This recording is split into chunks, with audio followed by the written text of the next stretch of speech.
تو حضرت نے فرمایا دوسرا فائدہ یہ ہے کہ ہماری دعوت پہنچ جائے گی. اس ملک سے جو آئے اس ملک سے ایک پیغام لے کر آئے تھے, وہ پیغام لوگوں تک پہنچانا تھا دعوت کے ذریعے. جہاں آپ کی کارگزاری ہوگی وہاں آپ کی دعوت پہنچ جائے گی. تو میرے عزیز دوستوں, ہماری یہ مختصر سی جو جماعت تھی جو یہاں کے بزرگوں سے دعائیں لے کر یہاں سے شہر کرنول کے مرکز سے نکلے, حیدرآباد پہنچے, وہاں پر بھی الحمدللہ ہم لوگوں کو نصیحتیں ہوتی رہی. وہاں کے جو ذمہ دار تھے وہ ہم سے بات کرتے رہے, ترغیب دیتے رہے اور کہتے رہے کہ کس طرح رہنا ہے. بیرور میں پھر نظام الدین مرکز کو پہنچے, وہاں سے پھر وہاں کے احوال سے واقف ہوئے. پھر اس کے بعد وہاں جو باتیں بتلائی گئی ہم کو, تمام باتیں اور کیسے رہنا ہے کیا ہے, وہاں مرکز کے تمام امور کو لکھ کر سن کر باقاعدہ وہاں کی باتوں میں بیٹھ کر پھر وہاں سے جب روانہ ہوئے جبوتی پہنچے تو وہاں کے دیکھیے یہ کارگزاری ہے نا, کارگزاری والا عمل مختصر سے 15 منٹ میں پوری کارگزاری تو سنا نہیں سکتے, لیکن جو اہم نکات ہیں وہ آپ کے سامنے عرض ہیں. اس ملک کے اندر ملک کی آبادی, ابھی مولانا کہہ رہے تھے نا کہ ہمارے کرنول ضلع کی اتنا ہوگا, لیکن آبادی تو اس سے بھی کم ہے. آبادی ہمارے کرنول ضلع کی جتنی آبادی ہے اس سے بھی بہت کم ہے آبادی. وہاں پر لوگوں کے اندر دعوت کا مزاج, شوق, اکرام, لوگوں کا مہمانوں کا استقبال, خصوصاً دعوت کے ساتھیوں کا استقبال, اور دعوت کے ساتھیوں کے علاوہ یعنی وہاں پر مسجدوں میں صرف اعلان آپ کو دعوت کے ساتھیوں کا ہوتا ہے, اس کے علاوہ کوئی اور اعلان نہیں ہوتا. الحمدللہ علماء کرام کی جو جماعت تھی محنت کرتی رہی, لوگوں سے ملتی جلتی رہی, جو باتیں مرکز سے ہمیں بتائی گئی تھی نظام الدین مرکز سے انہی باتوں پر عمل کرتے رہے, اسی ترتیب پر ہم عمل کرتے رہے, اسی ترتیب کے ساتھ چلتے رہے. تو الحمدللہ اتنا فائدہ ہوا کہ ہماری 3 مرتبہ تشکیل ہوئی الگ الگ مقامات پر. تینوں تشکیلوں کی ٹوٹل جماعتیں ملا کر الحمدللہ 30 جماعتیں نکلی ہیں اللہ کے راستے میں. اصل میں ایک جگہ اجتماع تھا, ڈائی نام کا ایک علاقہ ہے بالکل پہاڑ کے اوپر, بالکل پہاڑوں کے اوپر مستقل لمبا ایک پہاڑی سلسلہ ہے. کم از کم 5 جبوتی کا جو مرکز ہے اس مرکز سے اس علاقے تک پہنچنے کے لیے 5-6 گھنٹے کا سفر ہے, اور 2.5 گھنٹے کم از کم 2.5-3 گھنٹے کے قریب پہاڑوں کے اوپر چلنا ہے. تو اس پہاڑی کے جو علاقہ ہے وہاں پر سالانہ اجتماع تھا, اس لیے ہماری جماعت کو وہاں تشکیل ہوئی. عموماً جماعتیں وہاں پر جانے سے گھبراتی ہیں کیونکہ بہت سرد علاقہ ہے اور بہت قربانیوں کا علاقہ ہے, بہت قربانی دینا پڑتا ہے. تو ہماری جماعت تیار ہو گئی الحمدللہ, وہاں پر تشکیل ہوئی, وہاں پر گئے. تو اس جماعت میں الحمدللہ مذاکرہ ہوا. وہاں پر 5 کام کے سلسلے میں جب ان کے سامنے بات رکھی گئی تو وہ لوگ وہاں کے جو ذمہ دار ہیں, شورا کے جو ذمہ دار ہیں مرکز کے, مفتی نور محمد صاحب ان کا نام ہے, تو مفتی نور محمد صاحب کہنے لگے انما سمعت مثل هذا, وہ کہنے لگے ہم لوگوں نے ایسا 5 کام کے سلسلے میں اتنی تفصیل اور 5 کام کی اتنی اہمیت اور اتنا اچھا طریقے سے آپ لوگ 5 کام کرتے ہیں, ہمیں تو اس کے بارے میں آج تک علم نہیں تھا. تو الحمدللہ تو وہ جو اجتماع ہوا اس اجتماع سے 18 جماعتیں 23 جماعتیں بنی مکمل, 23 میں 18 جماعتیں ہمارے آنکھوں کے سامنے نکلی. الحمدللہ روانگی کی بات ہماری طرف سے ہوئی, ہمارے امیر صاحب روانگی کی بات کی ان لوگوں سے بٹھا کر کے روانگی کے آداب کیا ہوتے ہیں. تو روانگی کے آداب بولے تو وہ لوگ کہنے لگے کہ یہ روانگی کے آداب ایسے ہم لوگ نہیں سنے. تو امیر صاحب نے کہا کہ نظام الدین مرکز سے ہمیں یہی روانگی کے آداب یہی سکھایا جاتا ہے, یہی بتلایا جاتا ہے. ان لوگوں کی ضرورت ایک شوق ہے, ایک جذبہ ہے, مرکز سے محبت, ایسی محبت ہے دوستوں مرکز سے, ایسا لگتا ہے بعض لوگ اگر ان کا بس چلے تو وہ اپنی جان باز قربان کر کر مرکز کو آگے بیٹھ جائے.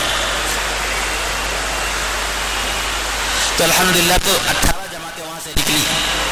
اس کے علاوہ مستورات میں بھی مستورات کی ایک جماعت یا 2 جماعتیں مستورات کی نکلی. معذورین میں بھی کام ہوتا رہا. ہمارے پاس ہماری جماعت میں ایک ساتھی تھے جو معذورین کے ترجمہ کرتے تھے, تو وہاں پر باقاعدہ 50-50 لوگوں کو جو ایک ایسا میدان تھا فٹ بال گراؤنڈ, وہاں پر جمع ہو کر 50 لوگوں کو جمع کر کر باقاعدہ ان کے سامنے دین کی بات رکھی گئی, ترغیب دی گئی. تو الحمدللہ سے روزہ کی ان کی بھی جماعت نکلی معذورین کی. کتنے ایسے سوچ نہیں سکتے کہ جن کو بولنا نہیں آتا, جو کانوں کی سماعت سے محروم ہیں, بولنے کی طاقت و قوت سے محروم ہیں, لیکن وہ تیار ہو گئے اللہ کے راستے میں نکلنے کے لیے.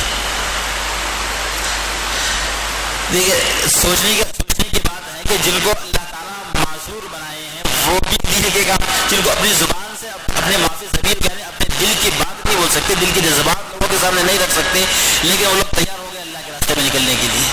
کتنی بڑی قربانی ہے. پھر اس کے بعد وہاں سے تشکیل ختم ہونے کے بعد تیسری تشکیل ہوئی، وہاں پر بھی الحمدللہ کام ہوتا رہا، وہاں پر بھی جماعتیں بنتی رہی، علماء سے ہمارا رابطہ ہوتا رہا، ائمہ سے رابطہ ہوتا رہا. اور ان لوگوں نے پوچھا کہ آپ لوگ عالم ہیں؟ تو امیر صاحب نے کہا ہم لوگ علماء ہیں، جو علماء 4 علماء یہاں پر جماعت میں ہیں، تو آپ لوگ کیا مصروفیت ہے آپ لوگوں کی؟ تو کہنے لگے امامت ہے. تو وہ لوگ پریشان ہو گئے، تعجب سے پوچھنے لگے کہ بھائی امامت رہتے ہوئے اللہ کے راستے میں کیسے نکل گئے آپ لوگ؟ 4 مہینے کی چھٹی کیسے مل گئی تم لوگوں کو؟ 5 مہینے کی چھٹی کیسے مل گئی تم لوگوں کو؟ تعجب کر رہے تھے کہ 5 ماہ کی چھٹی کیسے مل گئی آپ لوگوں کو. تو وہ لوگوں کے ذہنوں میں تھا کہ شاید یہاں کے مساجد پورے اوقاف کے ہوں گے جس طرح وہاں پر ہیں. تو ہم لوگ بولے نہیں، وہاں پر اوقاف کی مساجد نہیں ہے، وہ تو یہاں پر تنخواہ اوقاف کی طرف سے نہیں ملتی. تو وہ لوگ پریشان ہو گئے، جب اوقاف کی طرف سے تنخواہ نہیں ملتی تو آپ لوگ ذاتی مسجد محلے والے مسجد چلاتے ہیں، مسجد کا خرچ برداشت کرتے ہیں، تو آپ لوگ کتنی بڑی قربانی سے آپ نکلے ہیں. وہاں پر بہت ساری چیزیں ہیں دیکھنے میں ملی ہیں، اور میں سب سے بڑی چیز یہ ہے کہ ان لوگوں کے یہاں اعلیٰ درجے کا توقل ہے، اعلیٰ درجے کا توقل ہے. اور پوری جبوتی کا جو ملک ہے اس ملک کی تبدیلی کا ایک کارگزاری ہے چھوٹی سی، پورے ملک کے اندر ایک ہلچل مچی تھی کہ 2006 کا واقعہ ہے، 2006 کا واقعہ ہے کہ جبوتی میں ایک علاقہ ہے تجورہ نام کا، اس علاقے میں اجتماع تھا، اور اس علاقے کو پہنچنے کے لیے 2 راستے ہیں، ایک بائی روڈ پہنچا جا سکتا ہے، ایک سمندری راستے سے پہنچا جا سکتا ہے. تو سمندری راستے سے پہنچنے کے لیے اجتماع گاہ کو پہنچنے کے لیے 300 آدمیوں کا قافلہ، جس کے اندر مسجد کے ذمہ دار، محلے کے ذمہ دار، مسجد وار جماعت کے ساتھی اور جو ذمہ دار قسم کے لوگ تھے وہ پورے کے پورے لوگ اس میں سوار ہیں.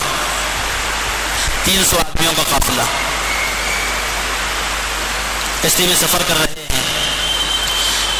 جبوتی سے اس تجورہ نام کے علاقے کو جانا ہے، تقریباً 2-2.5 گھنٹے کا سفر ہوگا. سمندر کا وہ سفر، سمندر کے سفر کے اندر بالکل سمجھیے بالکل اب تجورہ کے قریب ہیں، اچانک ایسا احوال ہوا کہ اللہ اکبر، کشتی ایک دم پلٹ گئی.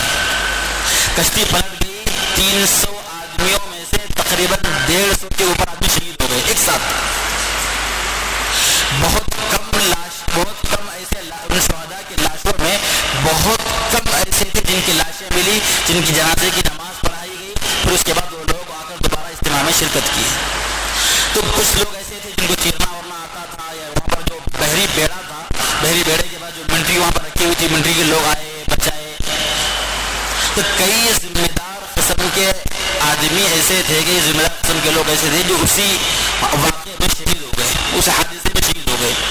150 سے زائد لوگ ایک ساتھ شہید ہو گئے.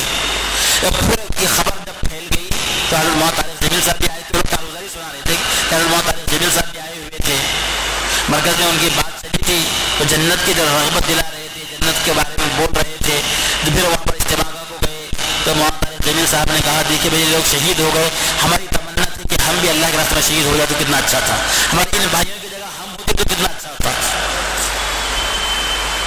تو اس کے بعد ایک دم کایا پلٹ ہو گئی. سب لوگوں کے لوگوں کے دلوں کے اندر، ہر حکومت سے لے کر ہر طبقے کے اندر وہاں پر دعوت کے کام سے محبت ہے، دعوت کے کام کے ساتھیوں سے محبت ہے. حتیٰ کہ ہمارے علماء کرام پولیس اسٹیشن جاتے تھے، وہاں کے پولیس اسٹیشن جا کر دعوت دیتے تھے، وہاں کی ملٹری کا جو اڈا ہوتا تھا وہاں جا کر دعوت دیتے تھے. وہ لوگ مکمل سنتے تھے، بات مکمل سنتے تھے. اور باقاعدہ وہاں کے جو فوج میں بھرتی ہوئے لوگ ہیں، وہاں کے جو پولیس لوگ ہیں، پولیس کے جو بڑے بڑے افسران ہیں، سب کا اللہ کے راستے میں وقت لگا ہوا ہے.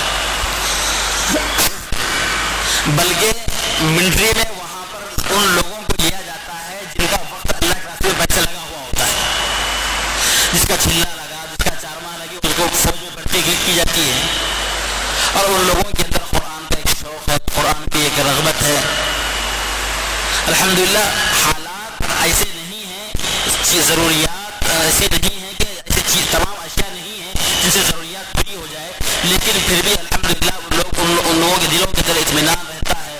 اور ان کے چہروں کو دیکھ کر، ان کی زندگیوں کو دیکھ کر ایسا لگتا ہے کہ ان کے دل حسد، لالچ، حرص سے بالکل پاک ہے. بالکل ان کے اندر کینہ نظر نہیں آتا، حسد نظر نہیں آتا، ان کے اندر حرص نظر نہیں آتی، لالچ نظر نہیں آتا. بالکل ان کے خلق ایسا لگتا ہے بالکل اس سے پاک ہے.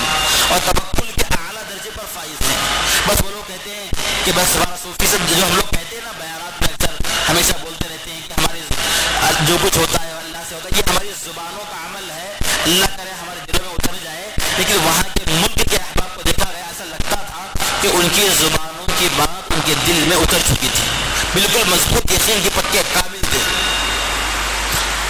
بس اللہ سے دعا کریں میرے عزیز دوستو کہ وہاں کے حالات اللہ تعالیٰ مالی اعتبار سے بہت کمزور ہیں لیکن دین کے اعتبار سے الحمدللہ بہت مضبوط ہے. قرآن کا دین کا بڑا شوق ہے. چھوٹے چھوٹے بچے جو مکتبوں کے اندر پڑھنے کے لیے آتے ہیں، کسی کے پاس قرآن تو ہے وہاں پر لیکن بیٹھ کر پڑھنے کے لیے ڈیسک ان کے پاس نہیں ہے، بیٹھ کر پڑھنے کے لیے کرسی ان کے پاس نہیں ہے. چھوٹے چھوٹے دودھ کے ڈبے ہوتے ہیں، ان ڈبوں پر بیٹھتے ہیں پڑھتے ہیں. کسی کے پاس پہننے کے لیے کپڑے صحیح نہیں ہیں لیکن بس ان کو شوق ہے. اور سب سے بڑی بات یہ ہے کہ اذان سے پہلے وہ لوگ مسجد کو آ جاتے ہیں اور سنتیں باقاعدہ پڑھتے ہیں. نماز سے پہلے کی سنتیں ادا کرتے ہیں، نماز کے بعد کی سنتیں بھی ادا کرتے ہیں. جمعہ کے دن ان کا حال یہ ہوتا ہے کہ 10 بجے 10:30 بجے مسجدیں بھر جاتی ہیں. 12 بجے خطبہ شروع ہوتا ہے، 12 سوا 12 بجے، تو اس 1 گھنٹہ 1.5 گھنٹہ 2 گھنٹے پہلے مسجدیں بھر جاتی ہیں. تو یہ ہے مختصر سے کارگزاری جبوتی کی. بس اللہ سے دعا کرے اللہ ان کو بھی ہدایت پر قائم رکھے، اللہ ہم کو بھی ہدایت پر قائم رکھے، اللہ ہماری نسلوں کے اندر بھی ہدایت کے فیصلے فرمائے. یہ سب تیار ہیں اللہ کے راستے میں نکلنے کے لیے بیرون؟ کون کون تیار ہے؟ ہاتھ اٹھاؤ. ماشاء اللہ سب تیار ہیں. اللہ قبول فرمائے.